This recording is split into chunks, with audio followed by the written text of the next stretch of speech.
यहाँ हम लोग chemical reaction and equation class 10 का जो चैप्टर इसको कवर करेंगे। क्लास 9 में पढ़े थे केमिकल चेंज फिजिकल चेंज के बारे में। हम लोग जानते हैं कि फिजिकल चेंज में और केमिकल चेंज में क्या क्या डिफरेंसेस होते हैं। फिजिकल चेंज में क्या होता है कि जैसे कोई मैटर है, जैसे वाटर है, इसको हम ठंडा किए तो ये बर्फ़ बन गया, आइस बन गई। अब इसको हम गर्म करेंगे तो वाटर आ जाएगा, मतलब जो अपने स्टेट में ओरिजिनल स्टेट में वापस आ जाता है तो उसे हम क्या कहते हैं, फिजिकल चेंज। और केमिकल चेंज उसे कहते हैं जो अपने ओरिजिनल स्टेट में नहीं आ पाता है, तो उसे हम केमिकल चेंज कहते हैं। तो यहाँ हम फिजिकल चेंज और केमिकल चेंज के बारे में उतना डिस्कस नहीं करेंगे, हम लोग आएंगे केमिकल जो हमारा चैप्टर उस पर। तो देखो, तो जो नाइन्थ क्लास में पढ़ते हैं केमिकल चेंज, जहाँ जहाँ भी केमिकल चेंज होती है उसमें केमिकल रिएक्शन होता है ना।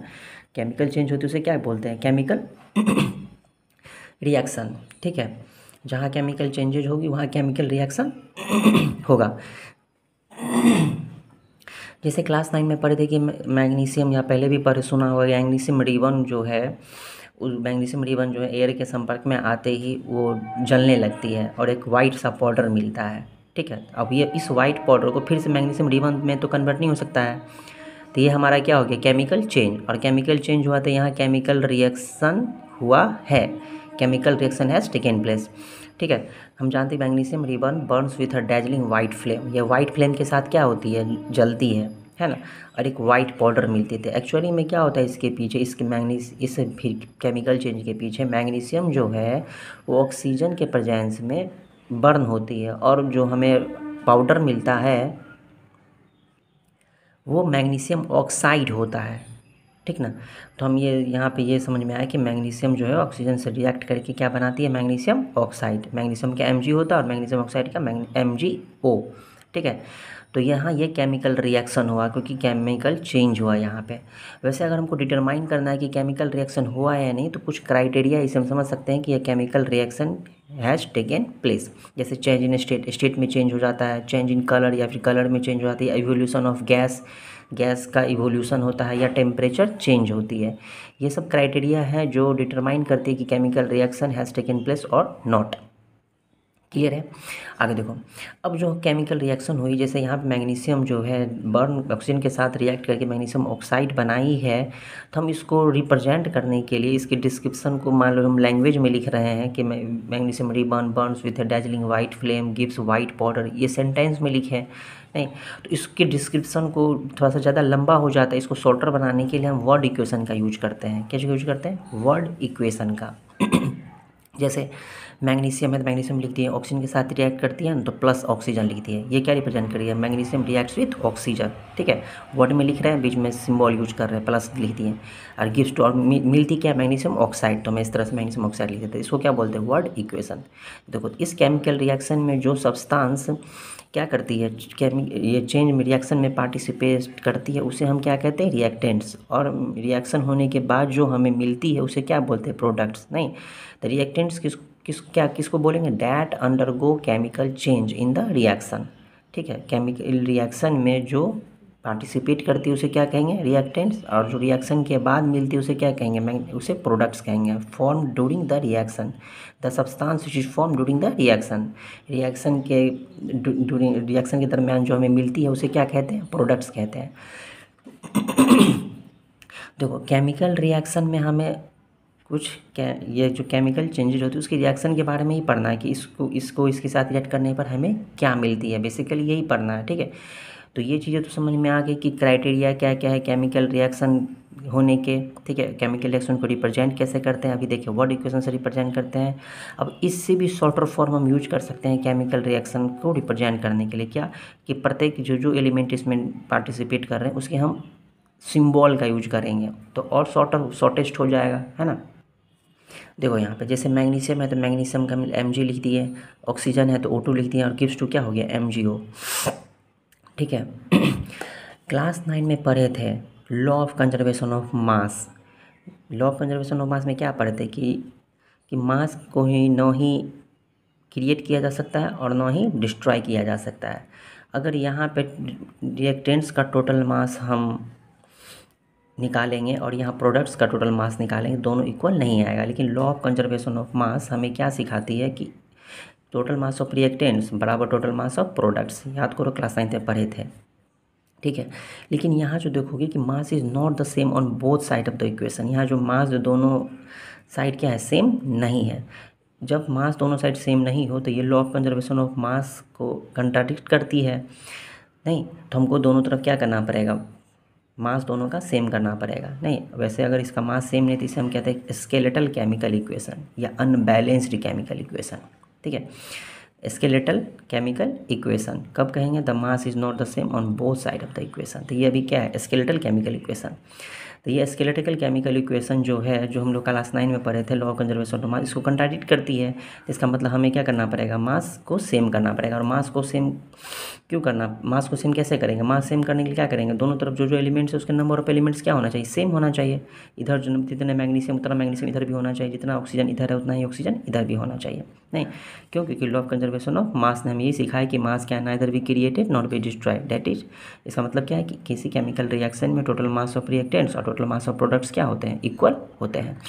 या फिर हम ये भी कह सकते हैं कि दोनों तरफ टोटल मास ऑफ रिएक्टेंट और total mass of products equal करने के लिए हम क्या कर सकते हैं कि number of atoms of each elements remains the same before and after a chemical reaction. Chemical reaction से पहले जितने एलिमेंट्स है और केमिकल रिएक्शन के बाद जितने एलिमेंट्स है, दोनों तरफ क्या होना चाहिए, सेम। जैसे दोनों तरफ एलिमेंट सेम होंगे तो मास दोनों का सेम ही हो जाएगा। जैसे यहाँ पे Mg+O2 है तो MgO हो गया। अब इसको देखो, मान लो हमको क्या करना है, बैलेंस करना है। तो जब भी कोई स्केलेटल केमिकल इक्वेशन रहे तो उसको हम क्या करेंगे, बैलेंस करेंगे। ठीक है, तो सबसे पहले देखो इधर, देखो ये सबसे ज़्यादा एलिमेंट्स किधर है, कौन सा है, देखो ऑक्सीजन सबसे ज़्यादा एलिमेंट्स है कि नहीं, मैग्नीशियम 1 है, ऑक्सीजन 2 है।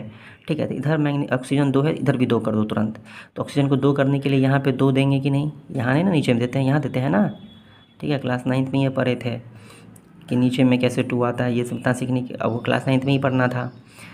तो 2 MgO हम यहाँ कर दिए, ऑक्सीजन 2 हो गया। हम सिर्फ ऑक्सीजन को ध्यान में रख के यहाँ 2 किए हैं। ठीक है, अब देखो अब मैग्नीशियम मैच करो, यहाँ मैग्नीशियम तो इधर 2 हो गया, लेकिन इधर मैग्नीशियम क्या है, 1 थे, यहाँ पे 2 कर देते हैं। तो देखो बैलेंस हो गया, इधर मैग्नीशियम भी 2, इधर भी मैग्नीशियम 2, इधर ऑक्सीजन 2, इधर भी ऑक्सीजन 2 हो गया। ठीक है, जैसे यहाँ पे ये इक्वेशन है Zn+H2SO4 + ZnSO4 + H2। अब देखो इस इक्वेशन को हम क्या करते हैं, बैलेंस करते हैं। तो सबसे पहले हम क्या बोले थे, क्या देखने के लिए कि कौन सा एलिमेंट की संख्या ज़्यादा है। देखो इधर Zn 1 है, इधर भी Zn 1 है। SO4 एक साथ देखेंगे ना, सल्फेट का फॉर्मूला होता है ना SO4 इधर भी 1 है, इधर भी 1 है, इधर हाइड्रोजन 2 है, इधर भी हाइड्रोजन 2 है, तो बैलेंस ही है, इसको तो बैलेंस करने की जरूरत नहीं है। अब यहाँ देखो Fe+H2 यहाँ मिलाओ, Fe मतलब आयरन हुआ ना। देखो इधर आयरन 1 है, इधर 3 है, ऑक्सीजन इधर 1 है, इधर 4 है। तो पहले ऑक्सीजन को बैलेंस कर लेते हैं। नहीं, तो यहाँ ऑक्सीजन 4 है तो इधर ऑक्सीजन कितना देना पड़ेगा, यहाँ पे इधर भी 4। देखो पहले जो जिस एलिमेंट्स की संख्या ज़्यादा थी उसको हम पहले क्या कर रहे हैं, मैच कर रहे हैं। ऑक्सीजन 4 हो गया, अब इधर मिलाओ। अब चलो ये मिलाते हैं, हाइड्रोजन मिलाते हैं या फिर आयरन मिलाते हैं। देखो आयरन मिलाए, इधर 3 है, इधर कितना है आयरन, 1 ही है, इधर 3 कर दिए। हाइड्रोजन मिलाओ, इधर हाइड्रोजन 2 है, इधर हाइड्रोजन 4, इधर यहाँ पे H2 लिखा था, ये दोनों को मल्टीप्लाई करके 4 2 जा 8 हाइड्रोजन हो गया। यहाँ पे 4 2 6 हाइड्रोजन नहीं, 8 हाइड्रोजन हो गया। क्यों, क्योंकि 4H2 लिखा है, इसका मतलब ये H2 4 टाइम्स है। H2 कितने टाइम्स है, 4 टाइम्स, ये H2 4 टाइम्स हो गया, तो 8 हाइड्रोजन हो गया कि नहीं। तो इधर 8 हाइड्रोजन, इधर 2 हाइड्रोजन, तो यहाँ पे 4 कर देंगे तो 4 2 जा 8 हाइड्रोजन हो गया कि नहीं, इधर सब मैच हो गया। तो इस तरह से हम लोग क्या करते हैं, बैलेंस करते हैं। तो कुछ क्वेश्चन जो NCERT में दिए हैं इक्वेशंस को बैलेंस करने के लिए, तो उसको बैलेंस करके देखोगे पहला, क्योंकि यहाँ पे पहला टॉपिक यही आता है कि how to balance the chemical equation. पहला हमें यही सीखना है इस चैप्टर में कि बैलेंस कैसे करते हैं। ये एग्जाम से पूछे भी जाते हैं और यहाँ से यही सीखने की ज़रूरत है अभी तक में कि बैलेंस कैसे करेंगे। तो फर्स्ट टॉपिक तो हमारा ये हो गया कि बैलेंसिंग सीखना है। तो जितने भी NCERT में क्वेश्चन है केमिकल इक्वेशन के या फिर क्वेश्चन सब दिए हुए उसमें, उसको बैलेंस करना, बैलेंस करोगे, जिसमें डाउट हो उसको कमेंट करोगे। ठीक है, जैसे कुछ क्वेश्चंस दिए हुए हैं NCERT में, उसको सॉल्व करो। जैसे यहाँ पे हम लिखे hydrogen plus chlorine gives to hydrogen chloride, इसको सॉल्व करोगे। ठीक है, और नहीं बने तो कमेंट करोगे। अब देखो अभी हम आगे पढ़ना है केमिकल रिएक्शन के टाइप्स। अब कोई एलिमेंट, कोई कंपाउंड एक दूसरे के साथ रिएक्ट करेगी तो उसमें हम इसको कैटेगराइज कैसे करेंगे। देखो तो जैसे सबसे फर्स्ट है, जैसे मान लो कि कैल्शियम ऑक्साइड है हमारे पास, कैल्शियम ऑक्साइड जिसको कॉमन नेम क्यूकलाइम भी बोलते थे, याद रखोगे। क्यूकलाइम का फार्मूला कैल्शियम ऑक्साइड होता है, CO। अब कैल्शियम ऑक्साइड है, ये वाटर के साथ रिएक्ट करेगी तो बनाएगी कैल्शियम हाइड्रोक्साइड और हीट रिलीज करेगी। ठीक है, ये कैल्शियम हाइड्रोक्साइड जिसको सिलेक्ट-लाइम बोलते हैं, तो याद रखोगे सिलेक्ट-लाइम कॉमन नेम है, इसका फार्मूला होगा कैल्शियम हाइड्रोक्साइड CaOH2। ठीक है। यहाँ देखो दो अलग अलग कंपाउंड मिलके एक सिंगल कंपाउंड बनाया है, देख रहे हैं। मतलब ये दोनों जो अलग अलग रिएक्टेंट्स, ये दोनों क्या हो गई है, कंबाइन होकर के एक नया प्रोडक्ट बनाई, दोनों कंबाइन हो गई। ऐसा नहीं है कि दो अलग अलग है और दोनों कंबाइन होकर दो फिर से दो अलग चीज़ें नहीं बना रही है, दोनों कंबाइन हो गई और एक सिंगल प्रोडक्ट बनाई। तो जब भी एक ऐसा रिएक्शन हो जिसमें एक सिंगल प्रोडक्ट फॉर्म होता हो, एक सिंगल प्रोडक्ट फॉर्म होता है कि किससे, दो या दो से अधिक रिएक्टेंट्स के मिलने से एक सिंगल प्रोडक्ट बने, तो उसे हम कहते हैं कॉम्बिनेशन रिएक्शन। तो ऐसे रिएक्शन को कॉम्बिनेशन रिएक्शन कहते हैं। तो देखो ये रिएक्शन एनसीईआरटी का, तो इस रिएक्शन याद रखोगे कि कैल्शियम ऑक्साइड जब हम वाटर के साथ रिएक्ट करती है तो कैल्शियम हाइड्रोक्साइड बनाती है। अब दिमाग में आ रहा होगा कि अगर दो से ज़्यादा रिएक्टेंट्स रहे तो मतलब ये प्लस एक और रहे तो भी एक सिंगल बने तो भी हम ये से कॉम्बिनेशन रिएक्शन ही कहेंगे, ठीक है। तो यहाँ पे लिखा हुआ है कि एक single product form from two और मोर रिएक्टेंट्स, तो हम उसे कॉम्बिनेशन रिएक्शन कहेंगे। डिफिनेशन में भी कुछ दिया जाए तो इसे लिख सकते हैं कि a reaction in which a single product is formed from two और more reactants is called combination reaction. और एग्जाम्पल में याद रखेंगे, रिएक्शन भी याद रखो कि CaO plus H2O gives to CaOH2 plus heat, है ना। अब ये जो हमारा सेलेक्ट लाइन मिला है, अब ये जो हमारा सेलेक्ट लाइम मिला हुआ है इसका यूज भी हमें याद रखना है। देखो ये जो सेलेक्ट लाइम है इसको वाइट वॉशिंग वाल को जो हम पेंट करते हैं, चूना से जो हम पेंट करते हैं, पहले होती थी ना, चूना को घोर देते थे पानी में और उससे पेंट होती थी, तो यही पाउडर होता है, उसमें कैल्शियम हाइड्रोक्साइड सेलेक्ट लाइम होता है, जिसका यूज हम क्या करते हैं, वाइट वॉशिंग वाल के वाइट वॉशिंग करने में। ये जो कैल्शियम हाइड्रोक्साइड है, सेलेक्ट लाइम है, ये कार्बन, जब हम इसको दीवार पे पेंट कर देते हैं तो ये धीरे धीरे एटमॉस्फेयर में जो कार्बन डाइऑक्साइड प्रेजेंट होती है उससे रिएक्ट करती है ना। और एक देखोगे जब पेंट करता है तो पानी की तरह होता है, जब ये एक दिन के बाद सूखने के बाद देखोगे पतला सा लेयर बन जाता है, वो अब हार्ड हो जाएगा, उसको ऐसे करके उस पर हीट करोगे तो थोड़ी पतली पतली सी लेयर टूट के गिरेगी। एक्चुअली में क्या करती है, जो सेलेक्ट लाइम है कैल्शियम हाइड्रोक्साइड है, ये एटमॉस्फेयर के कार्बन डाइऑक्साइड के साथ रिएक्ट करके एक पतला सा लेयर बनाती है। अब वो लेयर कैल्शियम हाइड्रोक्साइड का नहीं रहता, वो लेयर कैल्शियम हाइड्रोक्साइड का नहीं रहता, वो जो लेयर बनता है वो कार्बन डाइऑक्साइड के साथ रिएक्ट करके कैल्शियम कार्बोनेट बना देती है। क्या बना देती है, कैल्शियम कार्बोनेट। ये जो कैल्शियम हाइड्रोक्साइड है ये कार्बन डाइऑक्साइड के रिएक्ट करके क्या बना देती है, कैल्शियम कार्बोनेट बना देती है वाल्स पे, और एक शाइनी सी फिनिशिंग आ जाती है उसमें, वो दीवार शाइन करने लगता है। और ये रिएक्शन बहुत स्लोली होता है, 2 या 3 दिन लग जाते हैं इसको कैल्शियम कार्बोनेट बनने में। नहीं, वाइट देखोगे चूना आप जो करते हैं दीवार पे तो 1-2 दिन के बाद वो हार्ड होता है, पतला सा लेयर होता है, उसको हीट करोगे तो पतली पतली लेयर टूट के गिरेगी, तो पतली पतली जो लेयर टूट के गिरती है वो कैल्शियम कार्बोनेट होती है, ठीक है। तो ये रिएक्शन भी याद रखोगे। और कैल्शियम कार्बोनेट का फॉर्मूला क्या हो जाएगा, CaCO3, ये रिएक्शन भी याद रखोगे। अब जो मार्बल जो हम जानते हैं, मार्बल का भी फॉर्मूला यही होता है CaCO3, तो ये भी याद रखोगे कि मार्बल के केमिकल फार्मूला होते हैं CaCO3। अब कॉम्बिनेशन रिएक्शन के और भी बहुत सारे एग्जांपल्स हैं, लेकिन जो एनसीईआरटी में वो एग्जांपल्स हम अवश्य याद रखेंगे। जैसे कोल है, कोल भी जब जलती है तो कैल्शियम ये कार्बन डाइऑक्साइड बनाती है, ये भी कॉम्बिनेशन है। क्यों, क्योंकि जो कोल जो है कार्बन ये ऑक्सीजन के प्रेजेंस में ही जलेगी, तो कार्बन जो ऑक्सीजन के साथ रिएक्ट करती है तो क्या बनाती है, कार्बन डाइऑक्साइड। जैसे वाटर जो बनती है वो हाइड्रोजन ऑक्सीजन के मिलने से, देखो हाइड्रोजन ऑक्सीजन मिला और एक सिंगल प्रोडक्ट बनाया वाटर, तो ये दो रिएक्टेंट्स के मिलने से एक सिंगल प्रोडक्ट बनता है, तो ये भी क्या हो गया हमारा कॉम्बिनेशन रिएक्शन। इसी के साथ हम एक्सोथर्मिक रिएक्शन भी देखते हैं। एक्सोथर्मिक मतलब होता है क्या, जो एग्जिस्ट करती हो, एक्सो से ही नाम से पता चलता है एग्जिस्ट, जो एग्जॉस्ट करती है। क्या एग्जॉस्ट करती है, अगर किसी भी रिएक्शन में कोई एनर्जी रिलीज हो ना, हीट एनर्जी रिलीज हो या कोई भी एनर्जी रिलीज हो तो हम उसे कहते हैं एक्सोथर्मिक रिएक्शन।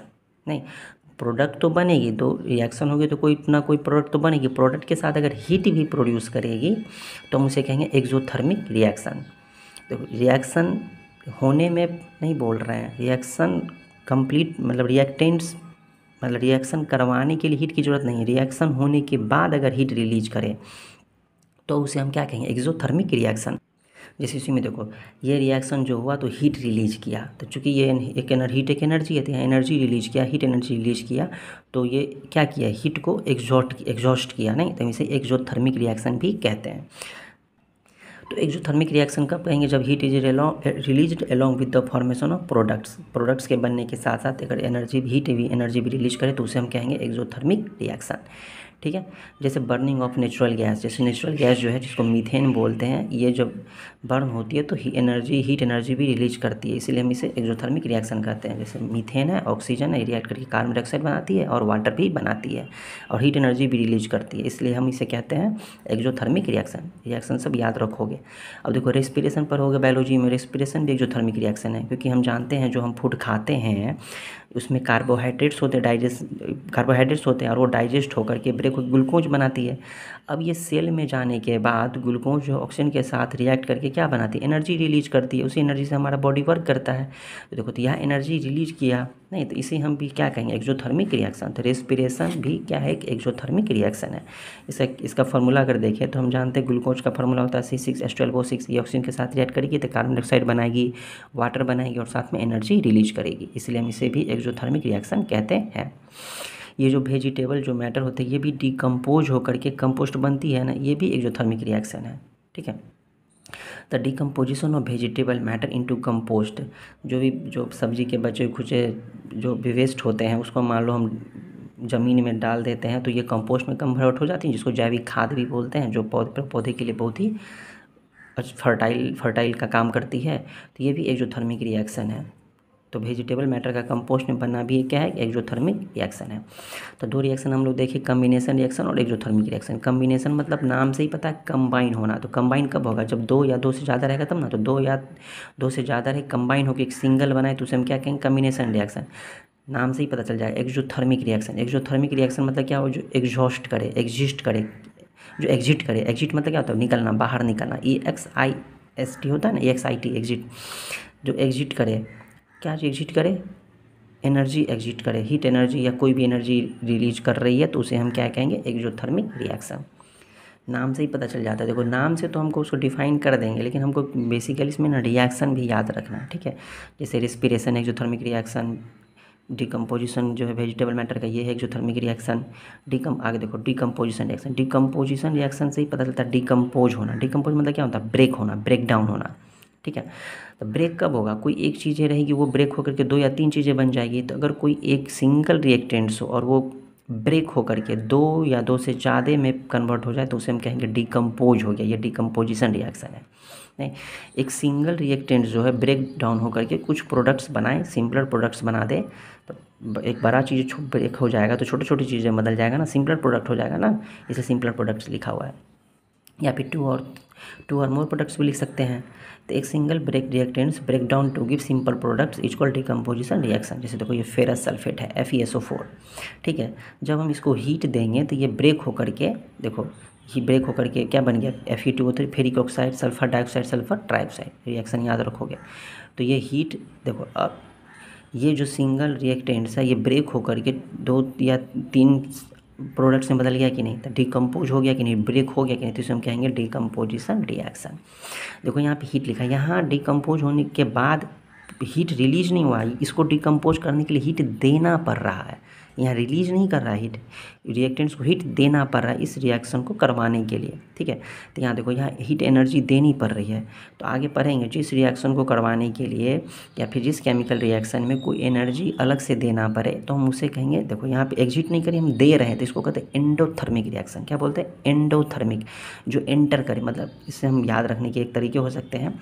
एक्सोथर्मिक मतलब जो निकलती है, रिलीज होती है। एंडोथर्मिक मतलब जिसको हमको देना पड़ता है, या फिर कोई भी एनर्जी, या तो हीट एनर्जी देना पड़े, या किसी रिएक्शन को करवाने के लिए लाइट एनर्जी देना पड़ता है, नहीं किसी को इलेक्ट्रिसिटी देना पड़ता है, तो हम अलग से साइड से अगर किसी रिएक्शन को करवाने के लिए एनर्जी देनी पड़े तो हम उसे कहेंगे एंडोथर्मिक रिएक्शन। वापस हम लोग डिकम्पोजिशन रिएक्शन पे आते हैं। जैसे यहाँ देखो, कैल्शियम कार्बोनेट है, यानी कैल्शियम कार्बोनेट, ये इसको भी अगर हीट किया जाए तो ये दो अलग अलग प्रोडक्ट्स में ब्रेक हो जाती है। तो ये भी हमारा डिकम्पोजिशन रिएक्शन हो गया। यहाँ देखो, लेड नाइट्रेट है, हीट दिया जाता है। अब जो किसी को ब्रेक डाउन करने के लिए कुछ ना कुछ तो देना पड़ेगा ना बाहर से। अब किसी कोई बड़ी सी चीज़ पत्थर, उसको ब्रेक करने के लिए हथौड़ा मारना पड़ेगा, तो इसी तरह ये बड़ी रिएक्टेंट्स इसको ब्रेक करने के लिए कुछ एनर्जी देनी पड़ेगी, तो यहाँ पे हीट एनर्जी देनी पड़ती है, ठीक है। देखो, तो ये लेड ऑक्साइड नाइट्रोजन डाइऑक्साइड और ऑक्सीजन में कन्वर्ट हो जाती है, ब्रेक हो जाती है। जैसे सिल्वर क्लोराइड है, ये सनलाइट के प्रेजेंस में सिल्वर और क्लोरीन में बदलेगी। सनलाइट के प्रेजेंस में देखो, सनलाइट देनी पड़ेगी उसको ब्रेक होने के लिए, तो silver chloride breaks into silver and chlorine in the presence of sunlight. Reaction मेन याद रखना है, ठीक है।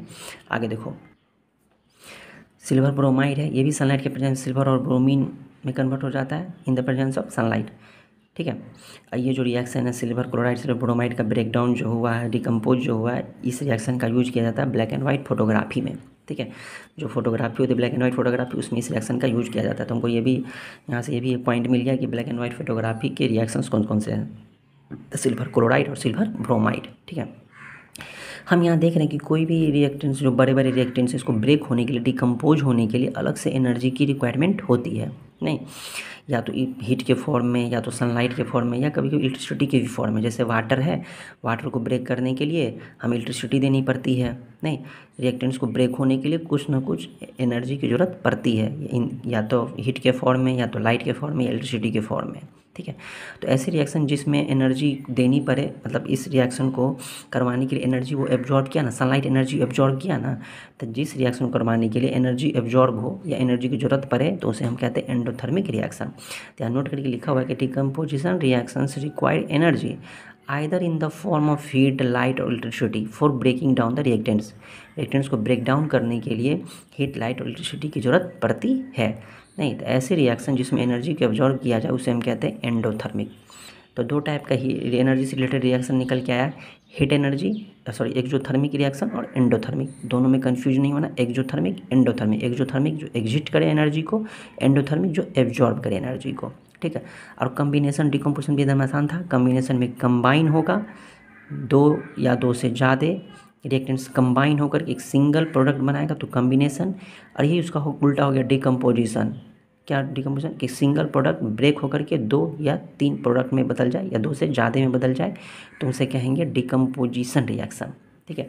आगे है डिस्प्लेसमेंट रिएक्शन, लेकिन पहले अभी यहाँ तक पढ़ के एनसीईआरटी में जो यहाँ इस टॉपिक तक जो क्वेश्चंस आएंगे उसको सॉल्व करो, जो प्रॉब्लम हो वो कमेंट करोगे, ठीक है। फिर आगे हम लोग देखेंगे ढेर सारे रिएक्शन, ठीक है।